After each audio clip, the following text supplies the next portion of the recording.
벌써 12월이 되었습니다. 이제 한 해의 마지막으로 향해서 달려가고 있는데요. 해마다 한 해의 끝이 되면은 우리의 습관적으로 생각하는 것이 세월 참 빠르다라고 말하곤 합니다. 뭘 했는지 모르겠는데 또 연말이 지나면서 다음 새로운 해가 다가오고 있네요 라고 하죠.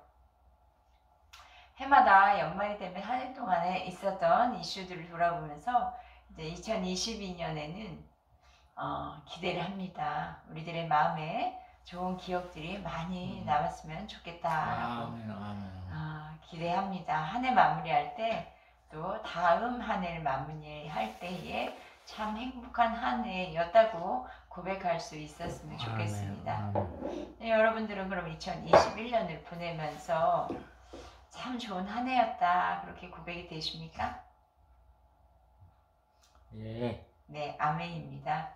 오늘 본문에 기록된 말씀은 예수님의 어린 시절에 대한 이야기입니다. 예수님의 탄생 이야기는 마태와 누가복음에 기록되어 있어요. 그리고 예수님께서 공생애를 시작하신 이야기는 사복음서에 다 기록되어 있습니다. 예수님의 이야기 중에 그 어린 시절에 관한 내용은 오늘 본문 누가복음 말씀이 유일한 기록입니다.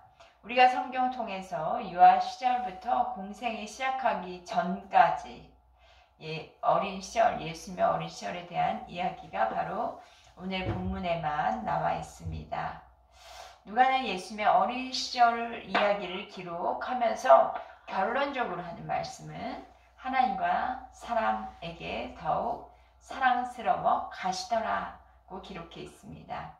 오늘 본문 말씀 중심으로 더욱 사랑스러워 가시더라는 제목으로 은혜를 나누려고 합니다. 오늘 우리가 발견할 수 있는 것은 예루살렘에 올라간 어린 예수님이십니다. 누가는 예수님께서 12살이 되었을 때에 예루살렘에 올라가신 이야기를 기록했어요. 예수는 요셉과 마리아와 함께 예루살렘에 올라가셨습니다. 예수님께서 예루살렘에 올라가신 것을 기록하면서 누가는 요셉과 마리아, 그의 부모 요셉과 마리아가 해마다 유월절 지켰다고 기록하는데요. 41절 읽어주시겠습니다. 그의 부모가 해마다 6월절이 되면 예루살렘으로 가더니. 네, 예수님 육신의 부모님 요셉과 마리아는 율법을 성실하게 지키는 경건한 유대인이라는 것을 강조하고 있습니다. 자, 당시 성전을 중심으로 한 유대의 교회의 그 의식은 온갖 위선, 이중적인 모습, 또 내적으로는 타락한 모습으로 아주 얼룩져 있었지만, 그러나 구약적인 차원에서 볼 때 그 율법 의식들은 여전히 중요한 사람들에게 구속력을 주었습니다. 그 율법을 잘 지키는 사람이 경건한 하나님의 사람들이라는 그런 구속력을 가지고 있었어요. 그래서 경건한 유대인들은 정해진 의식, 절기, 절차에 맞춰서 자신의 신앙을 이렇게 드러내 보여주는 것이 마땅히 행해야 할 본분이라고 생각을 했던 거예요. 네, 율법에는 유대 성인 남자들이 이제 연례 행사로 유대인들이 당시에 디아스포라 유대인으로 많은 지역으로 흩어져 있었죠. 예루살렘 외에 지역으로 흩어져 있었는데 이제는 그 율법의 그 어떤 중요한 절기가 되면 그날 예루살렘에 방문해서 그 절차를 그러도록 명시되어 있습니다. 이것이 신명기, 구약 신명기 16장 16절에 나옵니다. 너희 가운데 모든 남자는 1년에 3번 곧 무교절과 77절과 추막절에 내 하나님 여호와께서 택하신 곳에서 여호와를 배울 때 빈손으로 여호와를 배우지 말고 라고 되어 있어요. 그런데 유대인들이 그 남유다 바벨론으로 포로로 잡혀간 그 포로 시대부터 유대인들이 이제 디아스포라로 각처로 흩어지게 되어서 이 3대 절기에 매년 모두 그 참석하는 것은 사실 실질적으로 좀 어렵게 되었습니다. 그렇지만 많은 경건한 유대인들은 적어도 꼭 한 절기, 3대 절기 중에 한 절기는 꼭 참석하려고 했어요. 그게 무엇일까요? 6월절. 네, 6월절 행사입니다. 모세율법에는 이 행사에 남자들만 참석하라는 명시가 되어 있지만 그 유대 랍비 할렐 여자들도 축제에 그 6월절 축제에 참석하도록 권고하고 또 그렇게 지켰습니다. 여기에서 이제 오늘의 어린 예수님께서 자라난 가정의 신앙적인 배경을 살펴볼 수 있다는 것이죠. 어린 예수님은 하나님의 말씀 중심으로 해서 그 영적인 것, 또 그 인성적인, 인격적인 교육을 받으면서 자라서 어려서부터 의롭고 경건한 삶에 이렇게 마치 늘 그 옷을 입고 사는 것처럼 익숙해 있고 훈련되어져 있었다는 거예요. 그러니까 이 경건한 신앙, 말씀 중심으로 해서 살아가는 신앙은 하루아침에 갑자기 말씀의 은혜를 받았다고 하니까 갑자기 변화되어서 말씀 중심의 삶을 살아내지 못합니다. 넘어지기도 하고 일어나기도 하고 때로는 실패하면 또 절망해서 주님 앞에 나아가기도 하고 그리고 또 하나님께서 다음번에 기회를 주시면 다시 또 순종하는 말씀에 순종하는 그런 것들이 끊임없이 반복적으로 계속해서 일어날 때에 그럴 때 내 몸에 장착되어지는 것이죠. 그 훈련이라는 것은 모든 것, 운동 경기나 군인들이나 처음부터 잘하는 사람 없습니다. 다 그렇게 계속 지속적인 훈련이 되어 갈 때 마치 그것이 나에게 딱 장착이 되어지는 것입니다. 요셉과 마리아는 경건한 유대인의 전통을 잘 지키는 그런 신실한 사람들이었어요. 그래서 베들레헴에서 아기 예수가 태어날 때에 저쪽 동방에서 온 박사들 또 그 지역에 양치는 목자들과 함께 방문을 받았고 그렇기 때문에 예수님을 양육함에 있어서도 조금 더 철저하게 신앙적으로 예수님을 양육하려고 왜? 예수님도 어린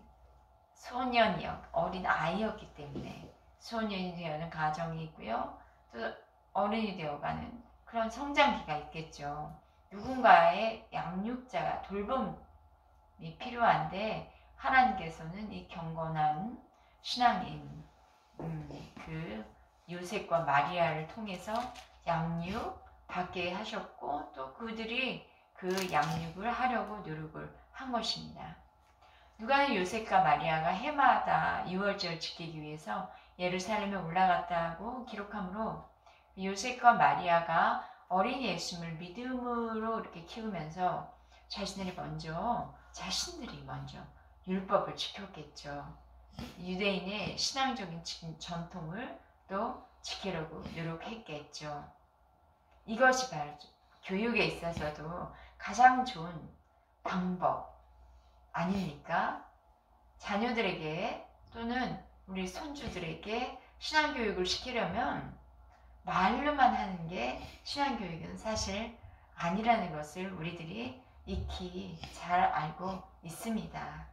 본인이 먼저 교육하는 그 본인이 철저하게 신앙으로 살아가는 모습을 보여줄 때 자녀들이 배워 나가는 거예요. 그런데 자녀들에게 믿음, 순종 그렇게 살아야 한다고 입으로는 강조하면서 자신은 속으로는 그 자녀들이 그런 부모님들의 말을 들으면서 보통 어떻게 생각해요? 아유, 부모님들도 잘 못 지키는 걸 내가 어떻게 지켜? 라고 생각하며 경히 여기게 되는 것이죠. 자녀나 손주, 손녀들이 믿음 안에서 잘 되고 또 하늘의 복을 받기 원하십니까? 아멘이죠. 그렇다면 부모님들이 먼저 자녀들에게 신앙의 본을 보여야 합니다. 그래서 요셉과 마리아는 어린 시절, 예수님의 어린 시절 자녀들에게, 그 자녀에게 신앙의 본이 되기 위해서 해마다 좀 힘들고 지치고 또는 상황이 안 맞을지라도 애써 힘써 하나님께 기도하며 6월절에 예루살렘에 올라가 절기를 지키고 믿음을 지키려고 노력했음을 알 수 있습니다. 12살 예수님이 예루살렘에 올라갑니다. 42절 볼까요? 읽어주시겠어요? 예수께서 12살 되었을 때 그들이 이 절기의 관례를 따라 올라갔다가 네, 유대인에게 있어 12살은 중요한 나이였어요. 12살이 되면 유대 남자들은 바로 미츠바라고 해서 율법의 아들이다 라고 불렀어요. 그래서 이때부터 12살 때부터는 거룩한 절기나 예식에 율법의 아들로서 참가할 수 있는 자격을 얻게 됩니다.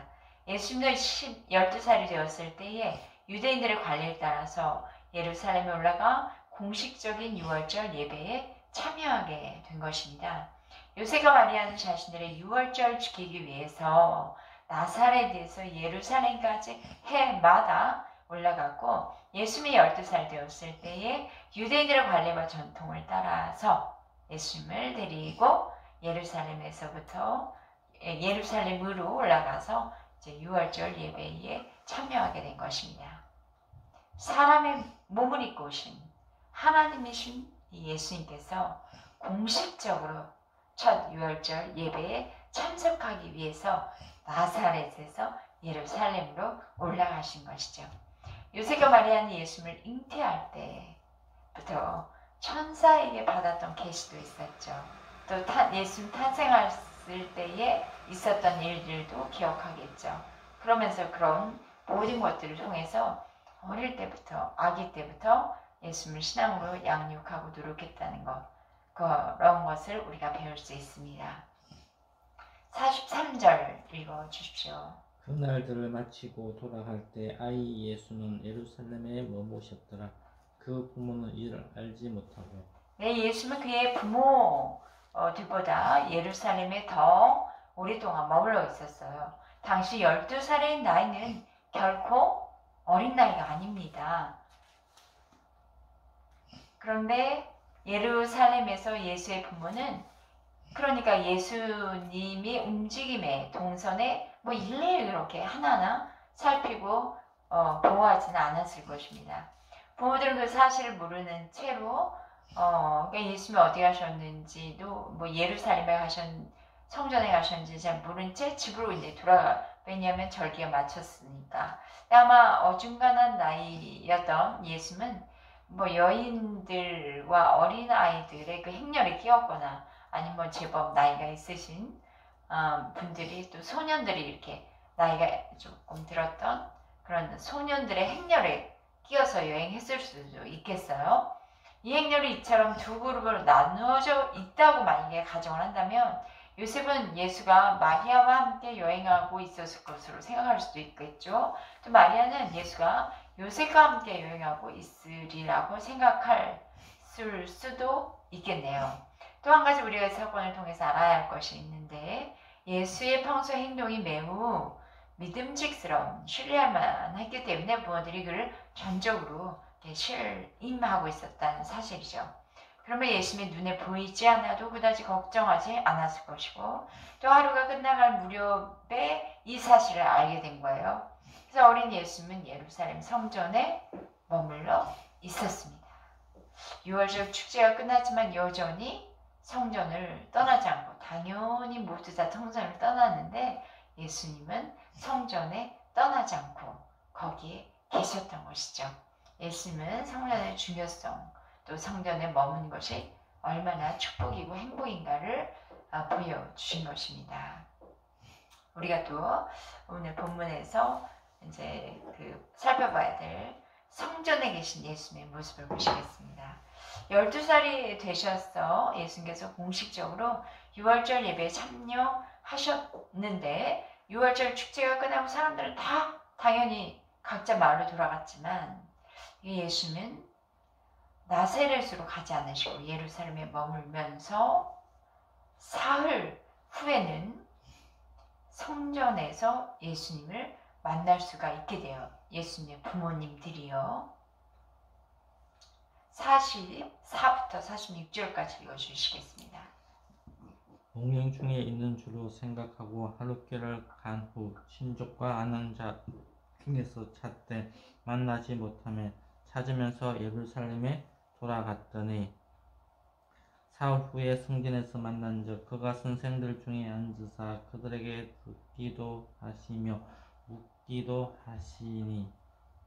네, 성전 절기의 준수를 위해서 성전으로 모이는 여행자의 무리는 같은 마을 이웃들과 친지 등으로 구성되어 있었다고 합니다.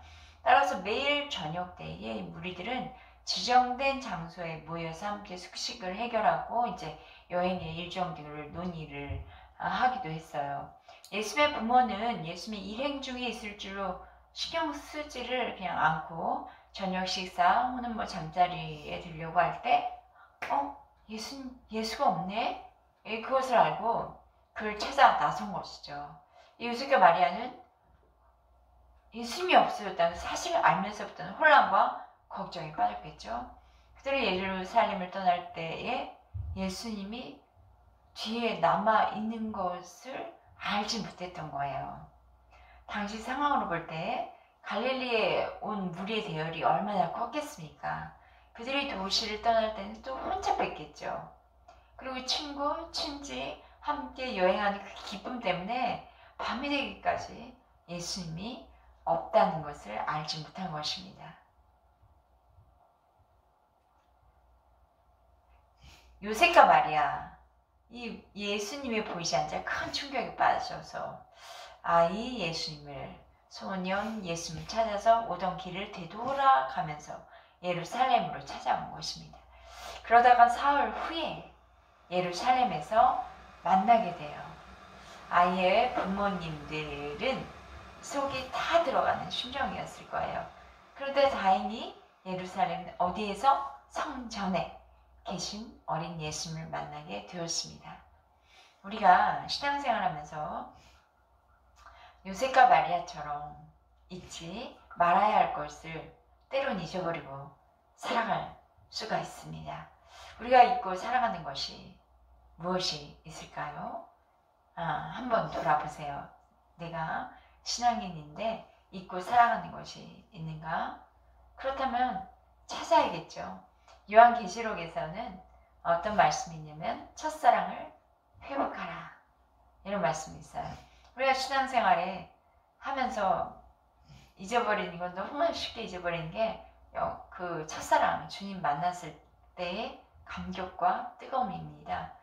우리는 주로 신앙생활이 연륜이 깊어지면 더 뜨거워질 것 같은데 연륜이 쌓이면 쌓일수록 점점 차가워지고 머리와 가슴은 따로 놀며 머리는 점점 발달하는데 가슴은 점점 식어가는 경우가 저 같은 경우에 참 많았어요. 그래서 신앙이 습관화되고 형식화되고 의무감으로 그냥 자동 기계처럼 이렇게 움직이는 몸이 되었다는 것이죠. 그런데 우리는 첫사랑을 회복해야 합니다.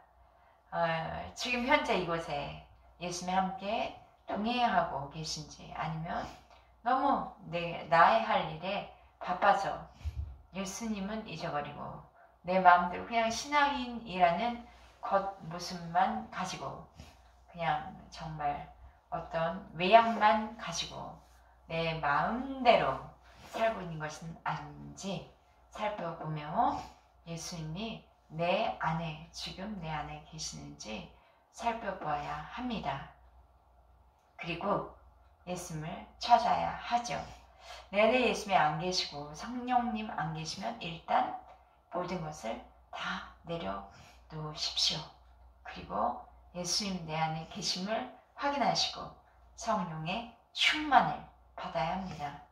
사흘 후에 어린 예수님을 성전에서 이 부모님이 만났는데 예수님 놀랍게도 성전에서 뭘 하고 계셨는지요.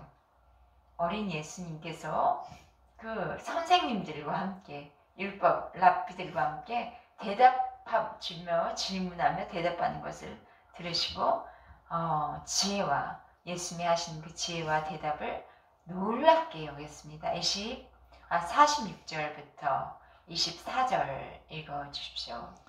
47절, 46, 자가 47. 다 네. 그 지혜와 대답을 놀랍게 여기더라. 네. 요셉과 마리아 예루살렘 성전에서 예수님을 찾았는데 놀랍게도 종교 지도자들과 앉아서 토론을 하고 있어요. 그런데 토론을 하는데도 불구하고 예수님의 그 지혜와 대답은 정말 놀라웠다는 것이죠. 놀랍게 여기다라는 그 원어 미완료 중간태 직설법이에요. 네, 이것까지는 아실 필요 없겠죠. 그런데 계속해서 이제 반복적인 놀라움을 표현한 것이라고 해요. 거의 기절할 정도였다라는 원어적 표현이 있습니다. 예수의 이야기를 듣는 사람들이 계속 반복해서 질문을 하는데도 우리 질문을 잘 하시는 김대진 전도사님 질문이 날카롭다고 누군가가 표현을 하셨죠. 질문과 또 대답도 매우 놀랍게 기절할 정도의 놀라움을 주었다는 이야기입니다. 그 어린 소년의 입에서 어떻게 이렇게 영특한 이야기가 나올 수 있었을까요? 또 그 입에서 나온 지혜의 말씀도 얼마나 놀라웠는지, 이 지혜에 대한 지혜라는 말의 원어는요, 쉬네세이라는 이해라는 뜻이라고 합니다. 여기서 이해는 하나님으로부터 말미암는 하나님의 지혜예요. 인간의 어떤 사고, 너 참 똑똑하다, 일 잘 처리해내는 지혜가 있다, 이 정도의 차원이 아니라 하나님으로부터 오는 지혜라는 것이죠. 이 예수님 공생의 사역 중에서도 예수님이 하신 말씀에 많은 사람들이 놀랍게 여기지 않았습니까? 요셉과 마리아는 예수님에게 우리가 근심하면서 너를 찾았다 라고 말하자 예수님은 뭐라고 대답을 하시는지요? 48, 49절입니다. 그의 부모가 보고 놀라며 그의 어머니는 이르되 아이야 어찌하여 우리에게 이렇게 하였느냐?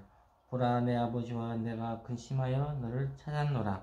예수께서 이르시되 어찌하여 나를 찾으셨나이까?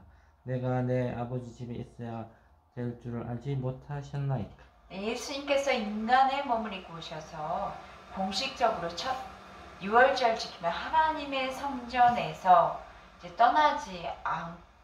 떠나고 싶지 않으셨던 것입니다.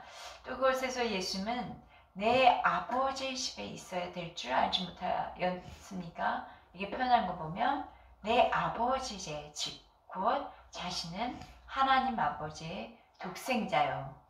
또 곧 유대인의 사고는 아버지와 아들의 관계는 하나 된 관계였죠. 곧 내 집이라는 것이에요.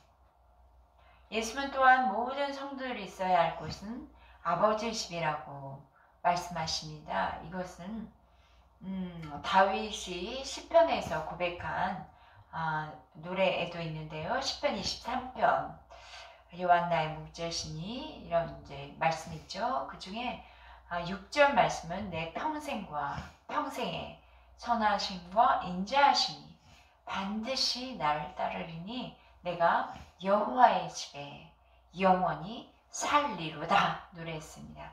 우리가 성전을 사모하는 열정으로 살아가야 하는데요. 그 이유는 성전이 내 아버지의 집이기 때문입니다. 우린 지금 성전에서 살고 있어요. 그렇죠? 아멘이십니까? 네, 우리 가정교회이기 때문에 성전이 곧 우리 가정이네요. 그래서 우리의 이 마음을 더 깊이 묵상하면서 하루하루를 살아갈 수 있음에 감사합니다. 매일 마음으로 주님의 전에서 머무는 신앙으로 마음으로 뿐만 아니라 우리는 지금 몸으로도 주님의 성전에서 살아가고 있는데요. 아버지의 집을 사모하는 마음으로 그래 살아가는 저와 여러분 평생 아버지의 집을 사모하는 마음으로 살아가는 저와 여러분 되시기를 축복합니다. 우리가 여기서 또 배울 것은 더 사랑스러워 가신 예수님입니다. 예수님 첫 6월절 예배 마치시고 이제 나사렛으로 돌아가셔서 공생 사역을 하시기 전까지 요셉을 도우면서 일하면서 살았습니다. 예수님께서 나사렛에서 자라시면서 하나님과 사람에게 더욱 사랑스러워 가셨다 기록하고 있어요. 51절 그런데 그 사랑스러워 가시는데 어떤 삶을 사셨는가 51절 보시겠습니다. 예수께서 함께 내려가사 나사렛에 이르러 순종하여 받으시더라. 그 어머니는 이 모든 말을 마음에 두니라. 네, 누가는 예수님의 신성에 대해서 언급하고 그리고 나서 이제 한 가정의 자녀로서의 본분에 충실한 예수님에 대한 기록을 합니다. 예수님은 이후에 침례 요한으로부터 침례 받으시기까지 18년 동안 갈릴리 나사렛에서 그의 부모 또 동생들과 함께 지내셨어요. 그래서 예수님은 아버지 요셉의 가업이라고 할 수 있죠. 목수직을 이어서 동생을 도살면서 어머니 마리아에게 순종하며 살았습니다. 성경에 그리고 요셉에 관한 기록은 더 이상 언급되지 않고 있어요. 그냥 추측하건대 이 18년 어간에 요셉이 죽진 않았을까라고 추측하는 정도이고요. 이제 장남인 예수님이 장남이었죠. 그의 가족을 부양한 것으로 보고 있습니다. 그러니까 예수님은 하나님이시지만 인간의 몸으로 오셨기 때문에 인간으로서 해야 할 그런 마땅한 도리를 다 하셨습니다. 특별히 순종하여 받으셨다라는 것은 성경이 말씀하시는 부모 공경을 실천하셨다는 것입니다. 우리가 하나님을 믿는 성도로 다른 사람들보다 부모님을 더 잘 섬기고 또 효를 실천해야 합니다. 진실한 믿음으로 또 아버지와 어머니를 공경하면 땅에서 잘되고 또 장수한다는 말씀이 있어요. 제가 한번 찾아볼까요? 에베소서 6장 1에서 3절 말씀인데요. 자녀들아 주 안에서 너희 부모에게 순종하라. 이것이 옳으니라. 내 아버지와 어머니를 공경하라. 이것은 약속이 있는 첫 계명이니 이로써 내가 잘되고 땅에서 장수하리라. 52절 한번 읽어주십시오. 예수는 지혜와 키가 자라가며 하나님과 사람에게 더욱 사랑스러워 가시더라. 네, 예수님은 지혜와 키가 자라셨습니다.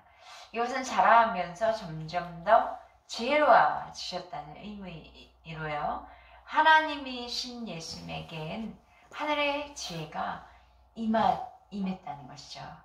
우리가 예수님을 믿고 믿음 안에 살아갈 때에 하늘의 지혜가 우리 가운데도 계속 충만히 부어지게 질 것이라는 믿음을 갖습니다. 우리의 자녀들도 키가 자라듯 지혜가 자라서 하나님의 은혜 가운데에 살아가게 될 것을 믿습니다. 예수님은 하나님과 사람에게 더욱 사랑스러워 가셨다고 기록했는데 이 말은 사랑을 받았다는 말을 써요. 누구에게 사랑을 받았을까요? 첫째, 성부 하나님의 사랑을 먼저 받으셨고 또 부모를 순종해서 받들며 가족을 부양함으로써 가족들의 사랑을 받았고 뿐만 아니라 좀 더 확장되면 그 주변 지역 마을의 이웃 사람 주민들에게도 사랑을 받은 것이죠. 이래서 하나님은 율법은 하나님 사랑, 이웃 사랑의 실천입니다. 우리가 진정한 성도가 되려면 하나님의 사랑을 내가 먼저 받아야 돼. 하나님이 나를 인정해 주셔야 돼요. 내가 하나님을 인정하는 거 그건 아주 어린아이 초보적인 수준이고요. 우리의 신앙이 자라가면서는 하나님이 나를 인정해 주셔야 돼요. 하나님이 나를 알아주셔야 된다는 거죠. 그래서 하나님의 사랑을 받고 또 가정에서 사랑받고 사회에서도 사랑을 받는 그런 사람들로 성장하십시다. 그래서 어디에서 무엇을 하든지 사람들에게 사랑받는 성도로 살아가시기를 축복합니다. 그래서 하나님의 사랑, 이웃 사랑을 받는 또 하나님 사랑, 이웃을 사랑하는 그런 예봉교회 모든 성도가 되시기를 주님의 이름으로 축복합니다. 기도하시겠습니다.